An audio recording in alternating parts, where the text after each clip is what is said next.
Hi, I'm Stu from Hive Mind Automation and welcome back to the Hive.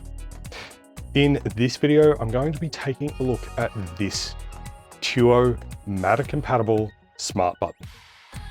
As always, we'll take a look around the outside of the box, we'll take it out of the box, and we'll pair it up using the native mechanism.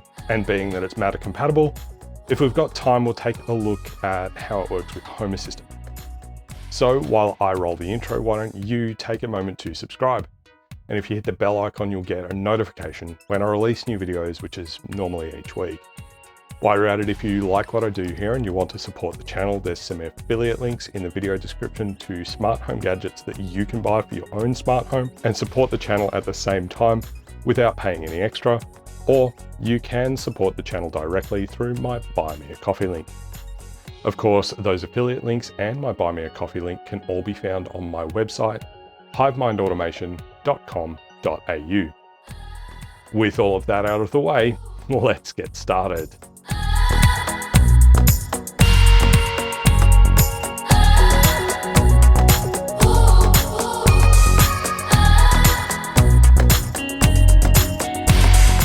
So a couple of weeks ago, someone in a professional network of mine asked about smart buttons so that they could trigger events in HomeKit to then turn on and off some HomeKit compatible LifeX light bulbs. And to be honest, the truth is that the answer isn't really that easy. I already have plenty of Kara Zigbee wireless buttons scattered around the house, and I've also got some of these IKEA 5-button Zigbee buttons scattered around the house as well. The hard part is getting those buttons into HomeKit without some kind of bridge. In my case, I make use of Home Assistant as a bridge to then connect my Zigbee buttons into Apple HomeKit, but I appreciate that adding Home Assistant isn't necessarily accessible to everyone. There's the requirement for hardware to run Home Assistant on to begin with, and then you'll need some additional hardware for a Zigbee bridge back into Home Assistant if you're not using something like the Home Assistant Yellow with a built-in Zigbee radio.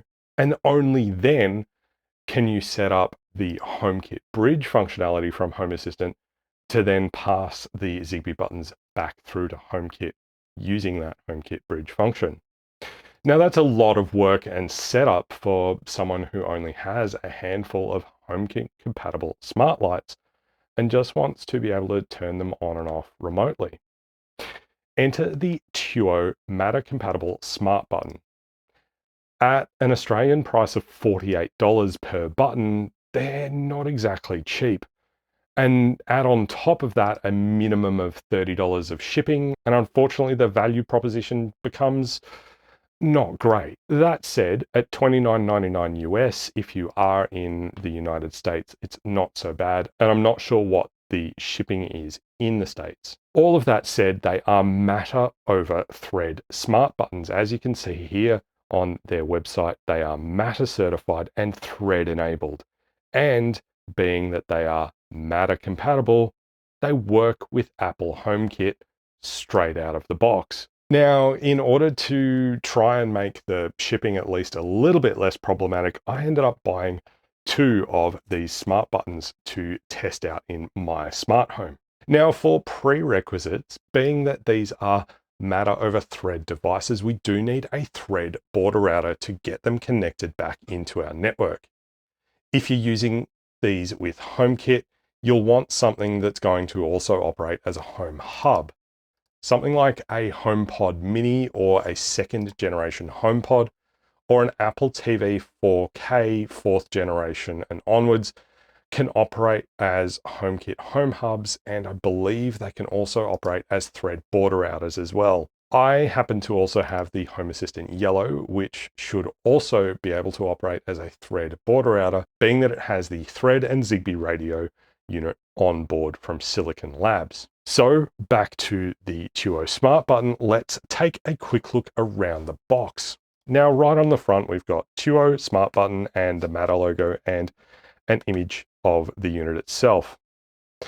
On the right-hand side, we've got works with Apple Home, and the Matter certified accessory requires an Apple Home hub, such as HomePod or Apple TV, running the latest software. A compatible thread border router is also required when using HomePod, first generation, Apple TV 4K third generation Wi-Fi, or Apple TV 4K first generation, the Apple TV HD, or Apple TV fourth generation. It works with Google Home. It works with the Nest Hub 2nd Gen, the Nest Hub Max, and the Nest Wi-Fi Pro. I think I've got the Nest Hub 2nd Gen, so it'll be interesting to see how it works with that. If we get to the point of testing those, that will probably be a separate video. It works also with Samsung SmartThings with the Hub V3 and the SmartThings Station, and it's built on Thread but requires the border router. On the back, we've got Tuo Smart Button and a serving suggestion of just the Smart Button sitting on a table there. It says, introducing the Smart Button, a compact and convenient way to control your smart home devices. With a single press, turn on your lights, adjust the thermostat, and more. The Smart Button uses the Matter and Thread protocol, making it fast, reliable, and easy to set up across platforms. And then we've got the same thing there in, I think, Spanish. On the left-hand side, we've got multi-press functionality. We've got private from the start and stickers included, and then the Tuo branding there. On the top, we've just got Tuo, and on the bottom, we've got some copyright information, small print information about the various copyright holders for the trademarks mentioned, designed by Tuo Accessories in the USA and made in China, and that's about it. So with the outside of the box covered off, let's slip it out of the box, and it's quite easy. We can just open it up like so. Right on top, we've got our welcome kit, and we pull that out and we've got the button itself there, which if I lift up on this tab and I've accidentally pressed the button, and we got a little red flash there from the LED. And then underneath the button, there's a double stick pad there as well. We'll just take a look underneath the foam and the cardboard there. There's nothing else in there. So we'll just put that back together. I'll pop the sticky pad just over here. So we've got the unit itself and our welcome kit. Inside our welcome kit, if I open that up, and we'll empty all of that out. So we've got some stickers here that we can put on the button here. So blinds, light, fan, no idea what that is, or that. Headphones, if I look at it up the right way, it might make more sense. So I'm guessing headphones, couch, PC. There's magnifying glass, a speaker, and a temperature and a thermometer. Garage door, a computer or monitor, I'm guessing a humidifier of some kind, and coffee machine, lock, and is that a projector or a scent diffuser or something? I'm not really too sure. So we've got some stickers in there just to kind of personalize it and maybe indicate what the button actually does. We have some safety instructions in multiple languages here. So it tells us instructions where the parts of the clean and maintenance and cleaning, disposal, safety precautions, and warranty and customer support details. And then we've got it in different languages. And then we also have a getting started guide here, which says activate and choice. Turn the choice button around to reveal the code, and the choice. And with the backplate removed, you can push the reset button with a small pin, push it in once to reboot the device, push it in and hold for 5 seconds to completely reset the device. So with the manuals out of the way, let me zoom in here and we'll take a closer look at the unit itself. So it is wrapped in this kind of cloudy plastic here, and we'll just peel that off there, and we've got this magnetic plate on the back that has a really good heft to it, so we could quite reasonably screw that to the wall. And we've got the button itself with our Matter pairing code on the back here and an FCC ID. I mean, it's a button, so there's not a whole lot to it. It's not a paddle button, it's just the one button at the bottom edge, this where the dimple is there that you can see. So it doesn't actuate on the top. It kind of is a little bit because I'm pressing a bit hard on some spots, but it is designed to only really trigger based on pressing at the bottom there. Now, feeling the device, I mean, it's a plastic material. It does feel like the build quality is quite nice, and I would expect that for the amount of money that I've paid for the unit. Being matter over thread could also be part of the reason why the price is a fair bit higher. I feel like they've put some effort into the build quality here for sure. So I'm just going to get this flat-bladed screwdriver in to take the back cover off. There we go, and got the unit in there. I mean, it looks fine. Battery kind of looks like it's got some cloudiness from some super glue on it there, where the magnet's been glued in, which is a little bit funny, but that's okay. So I've just got this SIM eject tool, this Apple SIM eject tool. I'm just going to, there's a little button just inside there, and I'm just pressing and holding that for 5 seconds. And we've just got a flashing red light on the front there. Okay, just out of interest, I'm just going to try my other iPhone to try adding this accessory, just in case there's something weird going on there. So add to home.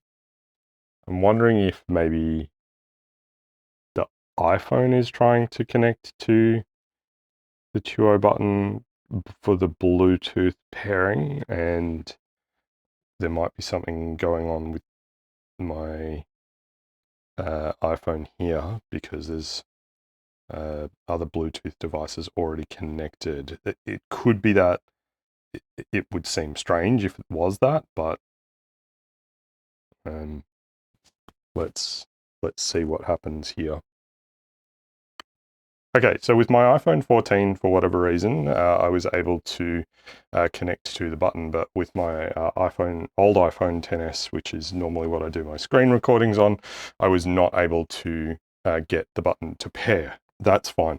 What I'm going to do is I'm just going to put this, I think I might end up with this button probably in the master bedroom, so just pop that in bedroom there, and we'll tap continue.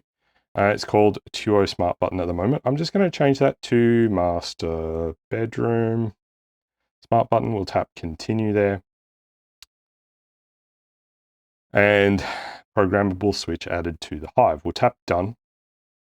And now I just need to find it here. We've got bedroom, and if I drill in, we've got other here, and we've got the master bedroom switch. If I tap that, we drill in here, and if I press the button, it just says there is an unconfigured button.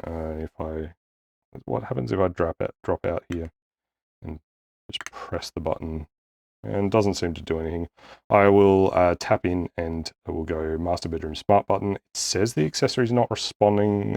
It dropped off for a second and it come back now, so that's okay. We've got our battery level, we've got our room is the bedroom. So we've got to configure some actions here. So single press action can trigger a scene. So we could trigger a goodnight scene or any of the other scenes there. Those other scenes that we've got there have come from the Nanoleaf hexagons. We could trigger a specific device. So for example, the front porch light, we could trigger the garage light, any of the lights. We would probably want to trigger like the lights that are actually in the bedroom, right? So we will select those and we'll just leave those as it is. And so we will do that. Master bedroom smart button single press. So that is turn off. We could set that to turn on. And if we have that set to turn on, we can also then set a delay, and then it'll turn the lights back off as well. Or we can just turn the lights off. If I now tap done, and we'll close out there, and I'll just make sure that those are on. So we've got our bedroom strip and our master bedroom light are currently set to on. And if I press this button now, those have just turned off. I'm a little disappointed that this isn't a toggle option as opposed to an explicit off or on. What you can do though is you can time box this, so you can set it so that it'll only function during specific times of the day, or you can also set it so that it will only function when specific people are either at home or away, which is kind of interesting. We can also set double press. So what we could do there is set a double press to then turn those lights back on. So we can then go, if we press once, they should turn off. And if we double press, they turn on, off, on, off. So that is working pretty well, and it is pretty responsive, I will say. So then there's also a long press function in there. There's not a lot else we can see in here. We can include it in the favorites if we want to, but I probably wouldn't do that because it's a button. Like there's not really much we can actually do from within the Apple Home app here. We also have the manufacturer number, the serial number, the model, and the firmware, and we can turn on pairing mode or remove the accessory there. 3 weeks later. So in the interest of full disclosure, it's actually now a couple of weeks later, and I've been trying to use these buttons for those couple of weeks, and trying is the operative word there. Unfortunately, what I've found with the setup that I filmed a couple of weeks ago is that these buttons seem to go into a low power mode and take a while to wake up from that mode, making them completely non-responsive for an extended period of time. And that by extension makes them essentially useless for any kind of lighting or other real-time kind of application. That said, while preparing for this reshoot of the summary, I did manage to get this button to successfully wake up and then start responding again in a more timely manner by turning pairing mode on in the HomeKit app, and I'll show you that in a moment when we take a look. But unfortunately, putting it into pairing mode didn't work for the other button, which I have over here on the B camera. What I ended up having to do with the second button was remove the accessory from the Apple Home app and then try repairing it. Now, I had a little bit of trouble repairing it, but what I was able to do was take the rear shell off the button and then with an iPhone SIM eject tool, there's a little button inside this tiny little hole here, and I was able to reset the button until the red LED underneath was kind of pulsing a little bit there. And then just put it back together. And then following that, I was able to repair it using the Matter pairing code on the back to HomeKit, and it does now respond much better. If I open up HomeKit here and open the Tuo Smart buttons, you'll see here we've just got Tuo Smart button. Now it does say that it is not responding, and it kind of goes into this low power mode, and it flaps a little bit on that, but it seems to work fine. So if I single press, you'll see that single press got highlighted there for a second. If I double press got highlighted there for a second, and if I long press then got highlighted there for a second. This no response thing that pops up from time to time is not actually problematic. It does still respond okay, but for whatever reason, it only seemed to do that after I reset the button and repaired it. There might have been something going on with the initial pairing, possibly also to do with the fact that I was trying to pair it to my Home Assistant, but it seems to all be working fine in HomeKit now.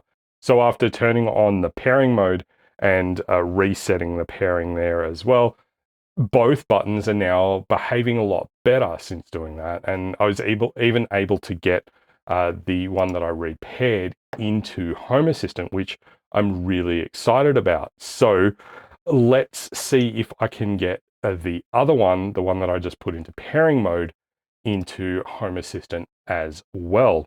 So I'm just going to, over on this camera, I'll just pop the back off this button. Now this is my laundry button. So I'm going to go into my laundry in my HomeKit app here, and I'm just going to open up Smart button, and I'm going to scroll down, and we see we've got the turn on pairing mode. Now, just to point out that this is the right one, I'll single press, and we got the single press highlighted there. I'll double press, and we got double press highlighted there. So that's actually also turned my laundry light off there. If we back out, we should see that that is now off.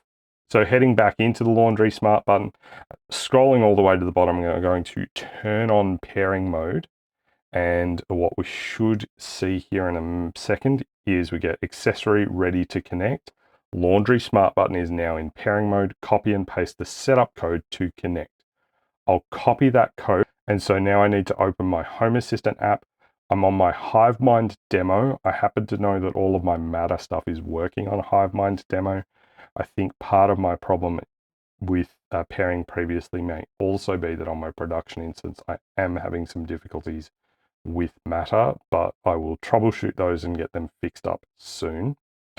So I'll tap on the menu in the top left. I'll go to Settings. I'll go to Devices and Services, and I'm going to tap on Add Integration in the bottom right and add a Matter device. And I'm just going to tap on More Options here. And you'll see it's saying make sure your accessory is turned on and nearby or discoverable. Nearby, it says that we have a Tuo Smart button. I'm going to tap that. Hopefully this is the right one. I'm going to paste in the code, and I'll tap connect. Home Assistant would like to add this accessory to Home Assistant. We'll add to Home Assistant. It is connecting. So for whatever reason, I'm having trouble pairing this second button into Home Assistant using Matter. But rather than take my word for it, let's take a look at the other button that I did manage to get paired in here. So on my demo instance, we're going over to Settings and then Devices and Services. And I'm going to scroll down until we find Matter Beta. And we've got 4 devices in here. We've got our Eve Door, Energy Motion, and a Tuo Smart button.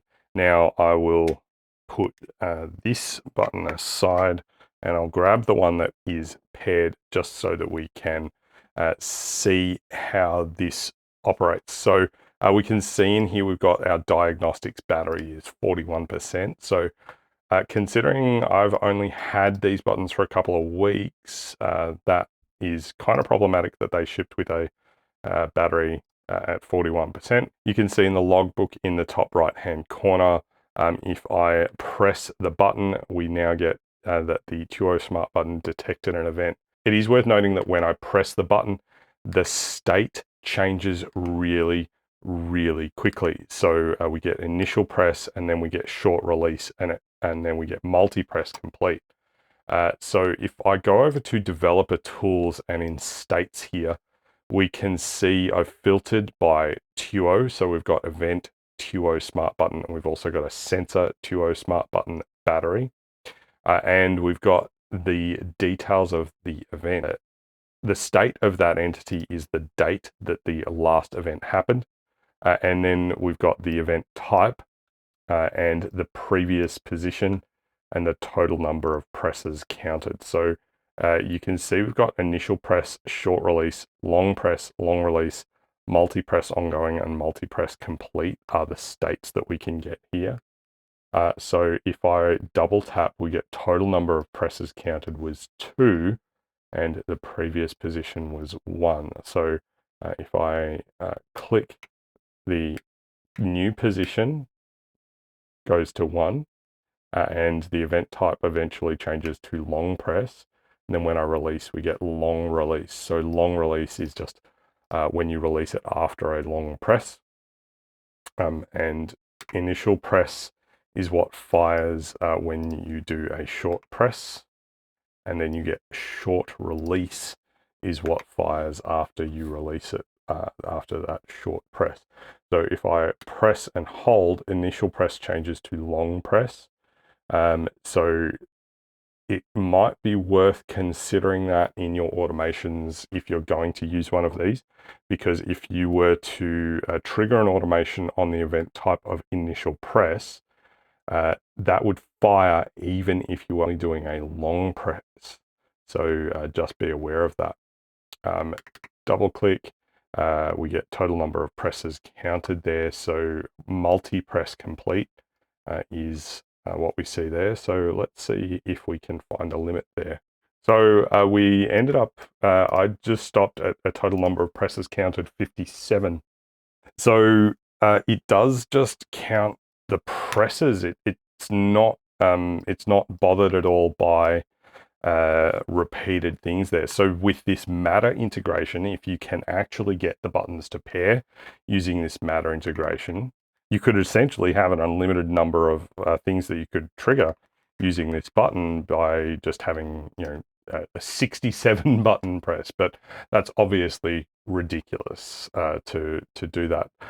But it is picking up the long press and the long release, the short release, and then so the other thing to bear in mind there is that on a short press, the final state here is multi-press complete. So you might end up triggering, say, multi-press complete, and then looking at the total number of presses counted as to what you wanted to do with that, because if we then double tap, we get 2. So that's how you could differentiate the different types of things for your automation. I am a little bit dubious about it. I'm pretty sure we can use this data in an automation, but we'll explore that in a future video. Now, I want to be clear. When I first sat down to prepare this summary, which was already a reshoot, I was going to say that I absolutely would not recommend these buttons, but I am starting to warm back up to them, being that they're actually working again and that I was able to get at least one of them into Home Assistant. It does remain to be seen if they'll continue to be reliable now that I seem to have worked some of the kinks out of the system. They are pricey, but the build quality does still feel pretty great, and at least as far as I know right now, these are still the only Matter over Thread enabled smart button available. If you happen to be in a situation where you are purely in an Apple HomeKit ecosystem and you simply want to be able to toggle some accessories on and off, this may just be the easiest method to add that functionality. Though I will say I'm not a fan of the way that Apple Home doesn't have a toggle on-off function for accessories, where you actually have to consume both a single click and a double click to get on and off in Apple Home. It would be much, much easier and far better user experience to just have a single press can toggle, as opposed to a single press is on and a double press is off, or a single press is on and a long press is off. It is worth mentioning, however, that as your smart home expands, Zigbee buttons like this Aqara smart home Zigbee button with a Zigbee stick, along with Home Assistant, will likely end up being the cheaper proposition, being that the individual buttons from Aqara can be had for less than half the price of one of these Tuo smart buttons. When you factor in the exchange rates and shipping, it really only takes about half a dozen buttons before you end up ahead, even taking into account the requirement for a Zigbee bridge of some kind and possibly something to host the Home Assistant instance on. Personally, I am warming up to these buttons, and there's a good chance that I may even get some more of them, because I am excited about the Matter smart home future, and I definitely want to explore a proper Matter setup with multi-admin to demonstrate the benefit that the Matter standard will bring to the smart home. As always, let me know in the comments section your thoughts about the Tuo Matter over Thread smart buttons. That's all we have for this video, and I do hope that it helped you in your home automation journey. Be sure to drop a comment below with home automation ideas you'd like to see me cover in a future video. And don't forget to follow HiveMind Automation on Instagram and Facebook. If you like this video, hit the thumbs up button down below to give it a like. And if you're not already subscribed, please consider changing that now. And while you're at it, if you hit the bell icon, you'll get notified when I release new videos, and that's normally every week. Lastly, if you like what I'm doing here and you want to support the channel, there is a Buy Me a Coffee link in the video description down below. Any contribution you make through Buy Me a Coffee does get put towards making more and hopefully better content for you to enjoy. Don't forget to check out my website, hivemindautomation.com.au. Thanks so much for watching. I'm Stu from HiveMind Automation, and I'm looking forward to seeing you next time. Bye for now.